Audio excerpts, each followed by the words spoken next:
Audio leak سے case میں بشرا be be اور نجم ثاقب کی درخواستوں پر سماعت۔ جسٹس بابر ستار کے کیس سننے پر اعتراض کی ایف آئی اے، پیمرا اور پی ٹی اے کی درخواستیں خارج۔ 5 لاکھ روپے جرمانہ بھی عائد۔ تمام اداروں کی اتھارٹیز کے خلاف توہین عدالت کی کارروائی بھی ہو سکتی ہے، عدالت کا اندیہ۔ وزیر اعظم کا ریاض میں بل گیٹس سے پاکستان اور فاؤنڈیشن کے درمیان حفاظتی ٹیکوں اور غذائیت کے شعبوں میں جاری سرگرمیوں پر تبادلہ خیال۔ پاکستان کے قلیل مدتی قرض پروگرام کے لیے I M F executive board کا اجلاس آج ہوگا۔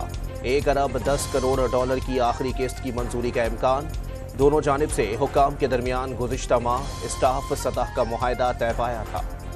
پاکستان معاشی اصلاحات سے استحکام حاصل کر سکتا ہے۔ آئی ایم ایف کی مینیجنگ ڈائریکٹر کرسٹلینا جارجیوا کی ریاض میں وزیر اعظم سے گفتگو۔ مالیاتی نظم یقینی بنانے کا مشورہ۔ شہباز شریف کا ایک اور قرض پروگرام پر بھی تبادلہ خیال۔ دورہ پاکستان کی دعوت بھی دے دی۔ پاکستان اسٹاک ایکسچینج میں تیزی کا رجحان۔ 373 پوائنٹس کے اضافے سے 100 انڈیکس 73,000 کی بلند ترین سطح عبور کر گیا۔ سیکیورٹی فورسز کا ڈیرہ اسماعیل خان میں آپریشن۔ فائرنگ کے تبادلے میں 4 دہشت گرد مارے گئے۔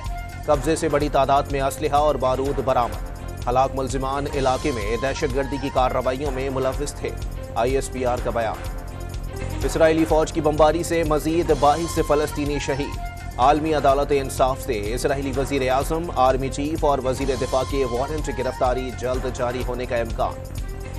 ملک بھر میں انسداد پولیو مہم کا آغاز۔ وزیر اعلیٰ سندھ مراد علی شاہ نے گڈاب کے نئے تعمیر ڈسپنسری میں بچوں کو قطرے پلائے۔ 3 مئی تک 4 صوبوں کے 73 اضلاع میں مکمل اور 14 اضلاع میں جزوی مہم چلائی جائے گی۔